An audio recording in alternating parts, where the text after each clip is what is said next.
حشر میں سید وہ تم سے بھی کہیں گے دیکھنا۔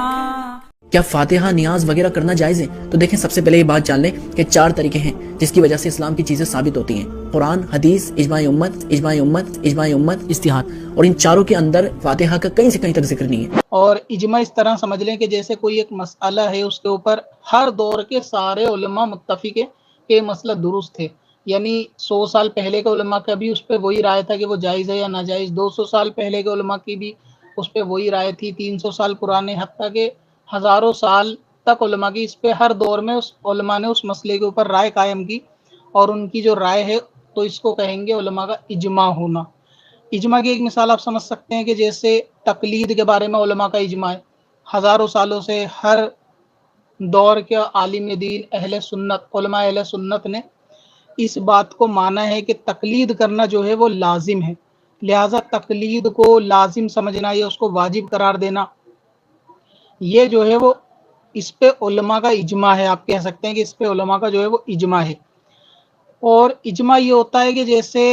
حدیث پاک کے اندر نبی پاک نے فرمایا کہ میری امت گمراہی پہ جمع نہیں ہو سکتی، اور اجماع ایک ایسی اسلام کی دلیل ہوتی ہے کہ جس کے اگینسٹ جانا بھی جائز نہیں ہوتا، جس کے مقابلے میں کھڑا ہونا بھی درست نہیں ہوتا، اور علماء کو اجماع کے خلاف اپنی رائے رکھنا بھی جائز نہیں ہوتا۔ بہت ساری اس طریقے کی صورتیں ہوتی ہیں۔ ابھی جیسے ایک تقلید کا مسئلہ لے لیں، ابھی میں نے کچھ دن پہلے مرزا پلمبر کے ایک اسٹوڈنٹ کو دیکھا تھا، وہ بتا رہا تھا کہ اسلام کے 4 رول ہیں اور نیاز فاتحہ اس میں چاروں میں سے کئی نہیں ہیں، ان چاروں رول میں سے اس نے ایک اجماع کو گنوایا، اجماع امت۔ حالانکہ اجماع امت اگر وہ چاروں رول کو مان رہا ہے تو اس کو تقلید کو بھی ماننا پڑے گا، کیونکہ ایسا نہیں ہو سکتا کہ تمام صدیوں کے ہر دور کے ہر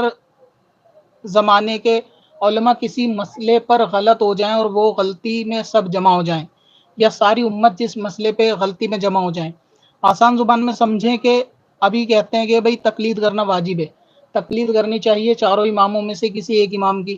تو اب ہزاروں سال سے علماء عام اور خاص سب کی یہ رائے تقلید کرنا ضروری ہے۔ اب اگر کوئی شخص بولے کہ تقلید کرنا حرام ہے، تو اس کا مطلب ہزاروں علماء کی سالوں سے، 1000 سالوں سے جو رائے تھی وہ غلط ہو گئی، یعنی سارے علماء غلطی پہ جمع ہو گئے۔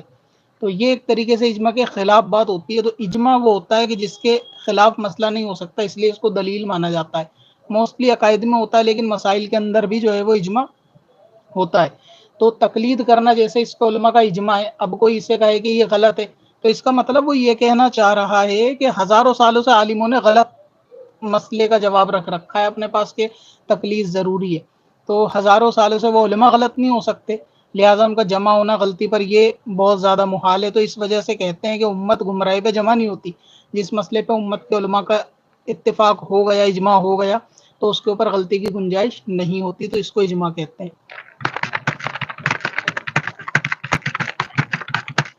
میں ان کو میل بھی کر دیتا ہوں کہ آپ کا جواب جو ہے وہ لائیو میں دے دیا گیا ہے، اسے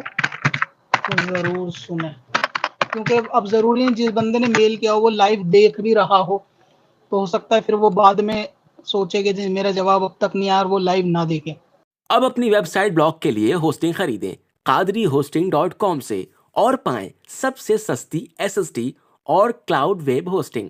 لائٹ سپیڈ اور cPanel کے ساتھ۔ چل تجھے بھی بخشوا دوں، تیری باری آ گئی۔